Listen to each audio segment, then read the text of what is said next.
जय जगन्नाथ बंधुगण मु ज्योतिर्विद इंजीनियर दीप्तिरंजन पंडा मोर ज्योतिष शास्त्र भित्तिक चैनल कुंडली भविष्य आपण मान को अभिनंदन जनाऊँ।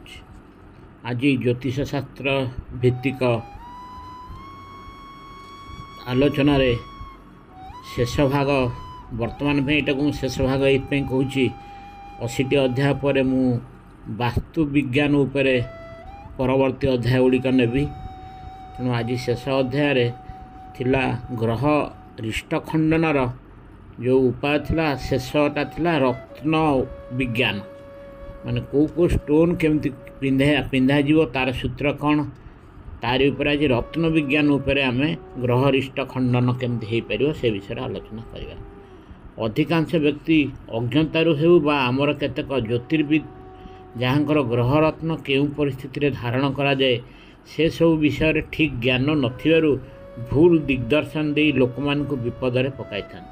रत्न पथर धारण पूर्व केते गुड़े विषय प्रति दृष्टि देवाक पड़ो।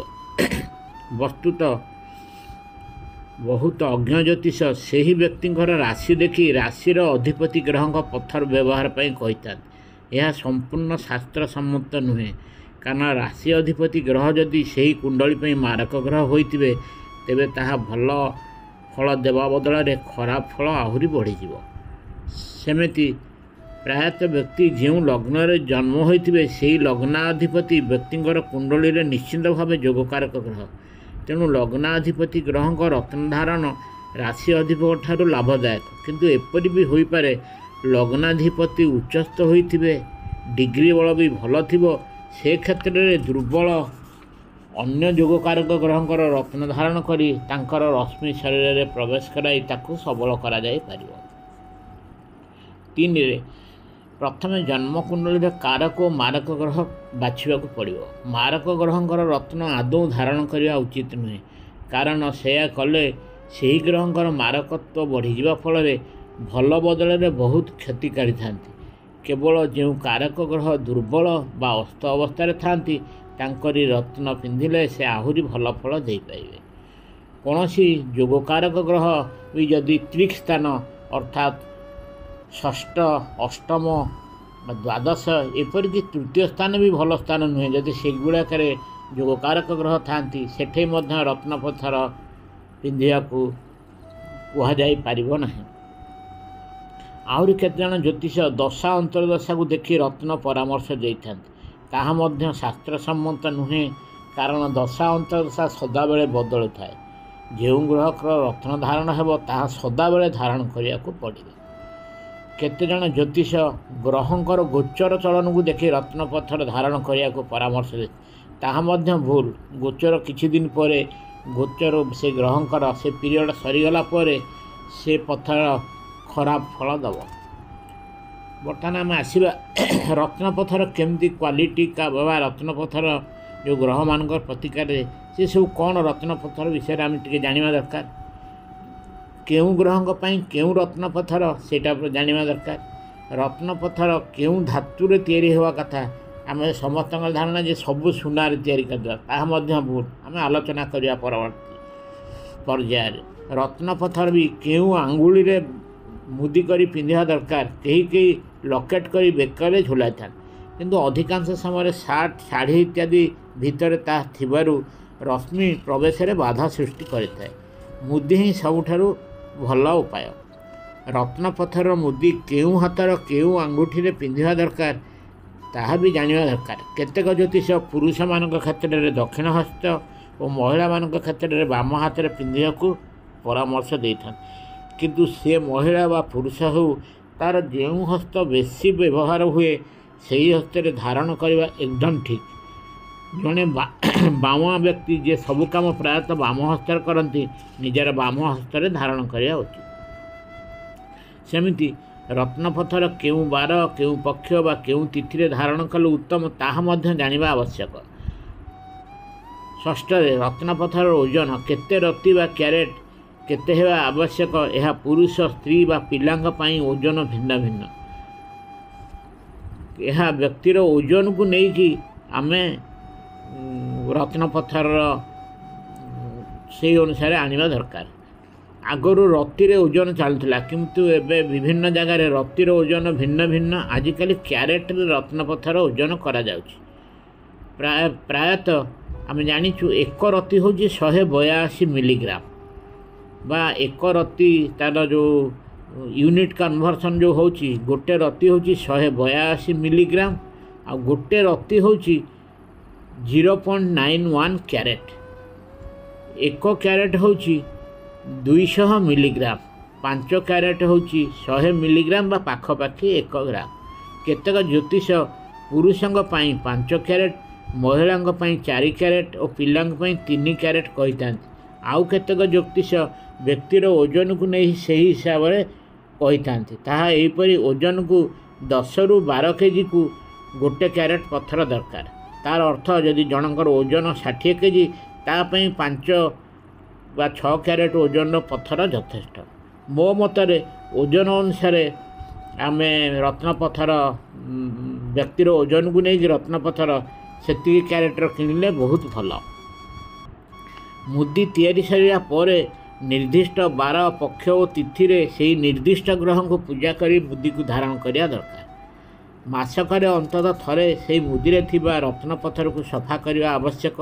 अन्यथा मली जमीवा फल रत्न निर्गत रश्मि शरीर में प्रवेश न कले भल फल मिल पारे ना। बेले बेले एमिति मध्य होई पारे एकाधिक ग्रहंकर रत्नपथर पिंधिया को दरकार पड़ता है। तेणु सेतेबेले ताहा मध्य विचार योग्य। यह हूँ गोटे गुरुत्वपूर्ण कथा। मित्र ग्रह मानकर मुदी एका संगे धारण करहब किंतु जदि दुई जन शत्रु ग्रहंकर मुदी एका संगे धारण करा जाए तेबे कौनसी ग्रहर सुफल मिलिବ नहीं। तेणु यह निहाती जानिबा दरकार। चंद्र मंगल और बृहस्पति रत्न सर्वदा शुक्ल पक्ष धारण कले लाभप्रद होता है। रवि बुध शुक्र और शनिकर रत्न जेकोसी पक्ष धारण करा जाई परिबो। शनिकर रत्न रात्रि समय और अन्य सब ग्रहंकर रत्न दिन बेले प्रथम थर धारण करा जिवो। राहु केतुंकर रत्न केबे भी धारण करा जिवा उचित नुहे, कारण राहु बा केतु देवता को लग्न कुंडली कौनसी भावर अधिपति करा जाए नाही। सेमाने मित्रांग गृह रहिले कारक और शत्रुंग गृह थिले मारक परि फल दे था। तापर आम आसवा केउ ग्रहंकर रत्नपथर नाम कौन। रविकर रत्नपथर नाम होची माणिक्य बा जहाँ कहते रूबी। चंद्रंकर होची मोती बा पर्ल। सेमती मंगलंकर होची रक्त प्रबल बा मूंगा बा जहाँ को आम कहते रेड कोराल। सेमिति बुद्धंकर हेले पन्ना। पन्ना होची तार इंग्राजी नाम होची एमराल्ड। सेमती गुरु बा बृहस्पतिंकर होची येलो सफेयर बा जहाँ कहती पोखराज पत्थर। शुक्रंकर होची हीरा बा ओपेल। शनिकर होची ब्लू सफेयर बा नीलम जहाँ कहती सेटा होची शनिकर रत्न। सेमती राहुंकर रत्न होची गोमेध एवं केतुकर रत्न होची लहसुनिया बा वैदुर्य जहाँ कहती। केउ केउ रत्न एका संगे पिंधियो नहीं। मु कही जदि जड़े रत्न जड़े ग्रह आउ आर ग्रहंकर शत्रु होता है ताले दिजन्यांकर पत्थर रत्नपथर धारण कले कौन फल मिले ना। तेणु ग्रह माने दुईटी श्रेणी आम जाचे, गोटे हूँ देवता श्रेणी और अन्यटी दानव श्रेणी। देवता श्रेणी ग्रह माने रवि चंद्र मंगल और बृहस्पति। सेमती दानव श्रेणी ग्रह माने हेले शुक्र शनि राहु केतु। प्रत्येक देवता श्रेणी परस्पर मित्र, प्रत्येक दानव श्रेणी परस्पर मित्र। देवता श्रेणी ग्रह दानव श्रेणी ग्रहंकर शत्रु किंतु बुध देवग्रह होई सबु दानव ग्रह सहित मित्र और देवता ग्रह मध्य रवि और बृहस्पति बुधंकर मित्र। चंद्र और मंगल ग्रह बुधंकर शत्रु। यही शत्रु मित्र को विचार को नहीं मुदी पिंधा जीव कि नहीं ठीक करा जाए। दुई ग्रह मित्र हेले सेमानकर रत्न एका संगारे धारण करिहेब किंतु दुई ग्रह शत्रु हेले सेमानकर रत्न एका संगे पिंधि हेब नाही। तेणु सूत्र गुड़िका होउछि एका संगारे पिंधा नहेबा रत्न कौन। सूर्यंक रत्न माणिक साथी शुक्रक रत्न हीरा बा ओपेल एवं शनिंकर रत्न नीलम पिंधा जीव नाही। सेमती चंद्रंकर रत्न मोती सहित पन्ना हीरा ओपेल और नीलम पिंधा जीव नाही। मंगलंक रत्न मूंगा सहित पन्ना हीरा ओपेल नीलम पिंधा जीव नाही। बुद्धंग रत्न पन्ना सहित मोती मुंगा पिंधाଯିବ ନାହିଁ। गुरुंकर रत्न पोखराज सहित हीरा ओपुल नीलम पिंधाଯିବ ନାହିଁ। शुक्रंग रत्न हीरा सहित हीरा बा ओपुल सहित माणिक्य मोती मुंगा पोखराज पिंधाଯିବ ନାହିଁ। शनिंक रत्न नीलम सहित माणिक्य मोती मुंगा पोखराज पिंधाଯିବ ନାହିଁ। तापर ग्रह अनुसार रत्नपथर धारणर सूत्र सूत्र कौन? रविंक रत्न हूँ माणिक्य। यही मुदी सुना तंबा पितल धातु तैयारी कर पिंधा जाए। यह शुक्ल पक्षर रविवार दिन रवि को पूजा कर प्रात समय धारण विधेय। आंगुली हूँ यह अनामिका बा जोटा कहती मुदी आंगुली रे धारण करवा जरूरी। सेमती चंद्रंकर रत्न है मोती मुझी यही मुदी रूपा धातु तैयारी कर सर्वदा पिंधा जाए। यह शुक्ल पक्षर सोमवार दिन चंद्र को पूजा कर प्रात समय धारण करा जाए। यह कनिष्ठ आंगुली रे धारण करवा ठीक। सेमती मंगलंकर है रक्त प्रबल बा रेड कलर बा मुंगा यही मुदी सुना किंबा तंबा बा पितल धातु रे पिंधा जाई परिबो। यह शुक्ल पक्षर मंगलवार दिन मंगल को पूजा कर प्रात समय धारण विधेय। यह अनामिका बा मुदी अंगूठी रे धारण करवा उचित। बुद्ध बुद्धंग रत्न पन्ना बा एमराल्ड यही पत्थर रूपा धातु रे मुदी करी सर्वदा पिंधा जाए। यह शुक्ल पक्षर बुधवार दिन बुद्ध देवता को पूजा करी सकाले पिंधा जाए। यह काणी अंगूठी रे पिंधिबा उचित।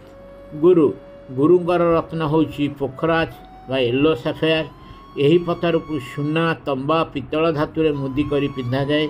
यही मुदी को शुक्ल पक्षर गुरुवार दिन बृहस्पति को पूजा करी सकालू पिंधा जाए। यही मुदी को विशी अंगूठी रे धारण करवा विधेय। शुक्र शुक्रंग रत्न होची हीरा बा डायमंड बा ओपल बा व्हाइट सफेयर धातु यही पत्थर को सर्वदा रूपा मुदी रे तैयारी करी धारण करवा उचित। यह शुक्ल पक्षर शुक्रवार दिन शुक्र देवता को पूजन पर सकाळु पिंधा जाए। यही मुदी को मझी अंगूठी रे धारण करवा ठीक है। शनि शनिंक रत्न होची नीलम बा ब्लू सफायर यही पत्थर को पंचधातु सुना तंबा बा पितल रे मुदी करी पिंधा जाए। यह शुक्ल बा कृष्ण पक्षर शनिवार दिन शनि देवता को पूजन पर संध्या समय पिंधा जाए। आंगुली यही मुदी को मझी आंगुली रे धारण करवा उचित। राहुंक रत्न गोमेध बा हेसोनाइट यही पत्थर को सुना बा रूपा मुदी रे तैयारी करी पिंधिबा दरकार हेले पिंधा जाई पारे किंतु न पिंधिबा भल। दिन होची यह शुक्ल बा कृष्ण पक्षर शनिवार बुधवार दिन राहु देवता को पूजा करी पिंधा जाए। यही मुदी को मध्य आंगुली रे धारण उचित। केतु केतुंग रत्न होची वैदुर्य बा लहसुनिया क्याट्स आए यही पत्थर को रूपा मुदी रे तैयारी करी पिंधिबा उचित। यही मुदी को शुक्ल कृष्ण पक्षर मंगलवार दिन केतु देवता को पूजा करी पिंधा जाए किंतु यह न पिंधिले बहुत भल। आंगुली यही मुदी को मझी आंगुली रे धारण करवा दरकार। रत्न धारण पूर्व आउ अन्य विधि कौन? जो ग्रहकर रत्न जो दिन पिंधा जा कथा मुदी तैयारी हेबा परे सेही बार दिन सकाळु मुदी को कंचा दूध किंबा गंगा जल रे बुड़ाई रखिबो। एहा परे एहा को शुद्ध जल रे स्नान कराई फूल चंदन और धूप प्रदान करिवो। एहा परे सेही ग्रहकर मंत्र अंततः 9 थर बा 108 थर पर्यंत जप करी ताहापर सेही ग्रहकर उद्दिष्ट आंगूठी रे पिंधा जिवो एवं प्रत्येक सप्ताह रे सेतिकी थर जपन कले खूब भल। 45 दिन पर ग्रहंकर सुफल मिलिवो। तले प्रत्येक ग्रहंकर मंत्र और केते थर जपनर विधि रही। रविंकर होची ओं घं घृणिं सूर्याय नमः 7000 थर जपन। चंद्र ओं शों सोमाय नमः 11000 थर जपन। मंगल ओं अं अंगारकाराय नमः 10000 थर जपन। बुध ओम बुं बुधाय नमः 9000 थर जपन। बृहस्पति ओं ब्रुं बृहस्पतये नमः 19000 थर जपन।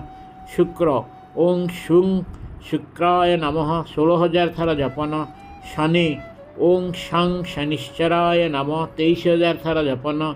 राहु ओं रांग राहवे नमः 18000 थर जपन। केतु ओं कें केतवे नमः 17000 थर यह जप करा जाए। आज एतिकी जदि आपण मानकु यही ऑडियोटी भल लगी तेबे यह आगु सब्सक्राइब करनथिले सब्सक्राइब करिया को अनुरोध करुछि। जदि भल लगुछि तेबे यह ଲାଇକ୍ କରିବେ ଓ ବହୁଳ ମାତ୍ରାରେ ସେୟାର କରିବାକୁ ଅନୁରୋଧ।